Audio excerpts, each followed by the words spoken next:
Navabhoomi YouTube ఛానల్కు స్వాగతం. ఈనాటి నవభూమి ముఖ్యమైన వార్తలు.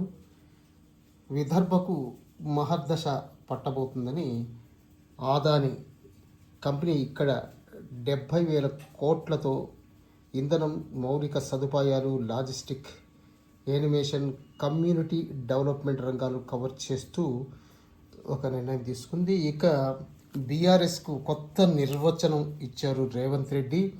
బీఆర్ఎస్ అంటే బ్లాక్ మెయిల్ రాజకీయ సమితి అని అన్నారు. ఇక పిట్టకథలతో ప్రజలను కేసీఆర్ మోసం చేశారని ఈ ఎన్నికల ప్రచార సభలో ఆయన పాల్గొన్నారు. ఇక ట్రంప్ మోడీ ట్రేడ్ డీల్ మీద దేశవ్యాప్త నిరసనలు మొదలయ్యాయి. ఉత్తరాదిన ఎక్కువగా ఈ రైతు సంఘాలు ఆందోళనకు దిగాయి. ఇక 11న జిహెచ్ఎంసి విభజన జరగబోతుంది. ఈ పాలక మండలి రేపటితో గడువు ముగుస్తుంది.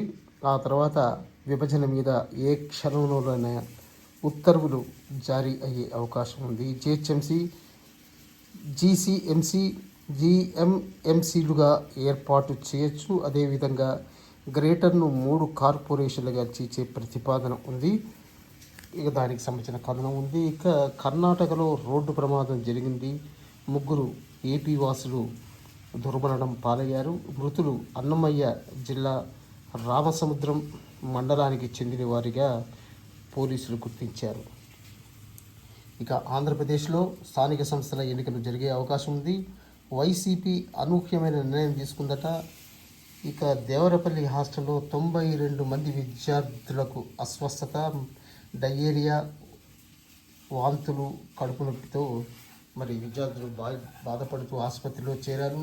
ఈ ఘటనతో సీఎం చాలా సీరియస్ అయ్యారు.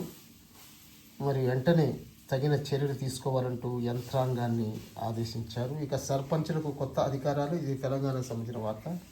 స్కూళ్లకు ఈ వారంలో వరుసగా 4 రోజులు సెలవులు ఉన్నాయి. ఎందుకంటే ఎన్నికలు జరగబోతున్నాయి. దానికి మరి ఎన్నికలు తర్వాత పోలింగ్ డే రోజు హాలిడే, ఆ తర్వాత మరి రిజల్ట్ ఉంటుంది. ఇక ఇరాన్లో షాకింగ్ న్యూస్ ఏమిటంటే నోబెల్ బహుమతి గ్రహీతకు 6 నెలల జైలు శిక్షట. ఇక డల్లాసా లేక పాకిస్తాన్లో వలసలు విరిగిపోయాయి. ఈ సందర్భంగా అక్కడ మరి వలసవాదులతో డల్లాస్ అంతా నిండిపోయిందట. ఇక అన్నమయ్య జిల్లాలో బర్డ్ ఫ్లూ కలకలం. ఇది సదుం మండలంలో దాదాపు 24,000 కోళ్ళు మృతి చెంది